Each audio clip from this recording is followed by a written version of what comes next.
What is up guys, we're here back with a brand new video, and today we are going to be doing part 7 of What If Deku Had Stayed Quirkless. So let's do a quick recap just in case y'all don't remember what had happened in the previous part.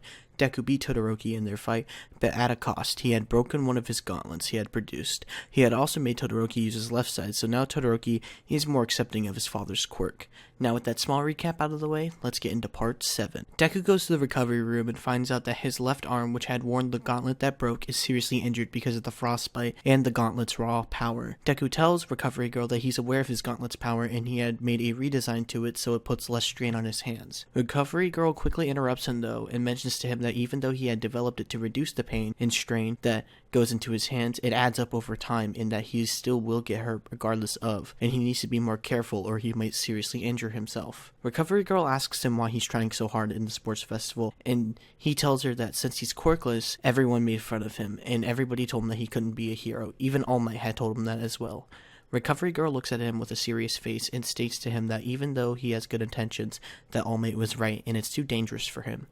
Deku starts to get upset as he mentions how his gear has clearly proved that he can be a hero without quirks, and that he's gonna try regardless. Then Recovery Girl snaps back, telling him what happens if it breaks his gear, just like it did today. If he's in a real life situation, what is he supposed to do? Deku tells Recovery Girl that he doesn't care, he'll make sure that it never happens like that. Recovery Girl asks him how he expects to do that. Deku looks off into space for a while, thinking about it. Then he looks up and smiles at her and says that he'll just have to figure it out when he comes across it. He walks out of the recovery room and then hears that he's going against a student named Tenya Ida. He quickly puts on his boots as he heads onto the stage, and he activates the single gauntlet that he has left as he runs up on the stage. Everyone in the audience cheers him on as President Mike gets ready to announce the round. President Mike yells out loud that it's time for the matchup that everybody's been waiting for since his fight with Todoroki. The quirkless wonder Midoriya versus the man who comes from an entire hero family, Ida. The audience starts to feel really excited as President Mike says begin. Immediately, Deku remembers the mental notes he had put on Ida based on the previous matches that he's seen and goes in for an attack. Deku starts to feel dizzy though and misses the first attack. The audience sees how exhausted Deku appears and Ida notices it as well. He asks Deku if he had gone to Recovery Girl to heal him before the match. Deku says that he did, but why does that matter? Ida explains to him that her quirk can heal him up fast, sure, but it drains his stamina significantly. Deku looks in confusion as Ida says that it's a shame that he doesn't get to fight Deku at his top strengths. Deku looks at Ida concerned, and then Ida yells reciprocal burst. Deku, being so exhausted, can't have time to process what's going on, but then he realizes where he is as he sees Ida is about to throw him out of the ring. Deku, seeing an opportunity for an attack, yells power punch and punches Ida in the side. Ida asks if that was supposed to hurt him as Deku realized that he had used the hand without the gauntlet equipped. Deku thinks to himself that he's way too exhausted to think straight and he needs time to come up with a quick plan. He yells to Ida that he shouldn't throw Deku up in the air since Deku wouldn't be able to recover, making sure that he lost the round. Ida says to Deku that doesn't sound like a bad idea at all and then throws him up in the air. Deku, taking advantage of this, does flips in the air to charge his gauntlet. Then, in a burst, he uses all the mini hurricanes that he had just charged up with the flips, which sends him back onto the stage. Deku gets back up looking quite dizzy, but then he straightens himself back up. He slaps himself a few times to try to appear hyper and not exhausted, hoping it would wake him up. Then Ida decides to charge at him, but this time Deku can keep up with Ida's movements unlike before. Ida realized that he had used too much of his reciprocal burst and had finally ran out of time. Deku takes full advantage of this as he charges his boots. Then Deku charges at Ida, grabbing him by the shirt and spin throws him out of the arena. Deku wins the round barely, and he takes a huge sigh of relief. Later on in the break room, he gulps down a huge cup of coffee to try to wake him up and gain back some stamina. All of a sudden, Bakugo bursts into the room and says to Deku that it's time they have a talk. Bakugo asks Deku how he got so far without a quirk and how it should have been impossible. Then, Deku activates his gauntlets and looks at Bakugo with aggression. Deku says to Bakugo that he will prove him wrong and beat him.